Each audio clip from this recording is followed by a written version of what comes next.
Welcome back to epic Sushmita. మనం ముందు వీడియోలో చెప్పుకున్నట్టు ఆ విధంగా ద్రౌపది వస్త్రాపహరణం జరుగుతుంది.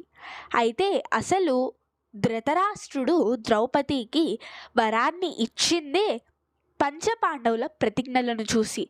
వీరి ప్రతిజ్ఞల వల్ల వీరు ఎక్కడ తన 100 మంది కుమారులను కోల్పోతారో అని ద్రౌపదికి వరాన్ని ఇచ్చారు. అయితే ఆ ప్రతిజ్ఞలేంటో చూద్దాం. భీముడు దుశ్శాసనుడి ఛాతీని చీల్చి తన రక్తాన్ని తాగి ద్రౌపది జుట్టుకి నూనెలా పట్టిస్తాను అని ఒక ప్రతిజ్ఞ చేశారు. ఇంకొకటి దుర్యోధనుడి తొడలను చీలుస్తాను అని ఇంకొక ప్రతిజ్ఞ చేశారు. అర్జునుడు కర్ణుణ్ణి చంపుతాను అని, సహదేవుడు శకునిని చంపుతాను అని, అలాగే నకులుడు దీనికి ఏదో ఒక ప్రతీకారం తీర్చుకుంటాను అని ఈ విధంగా ప్రతిజ్ఞలు చేశారు.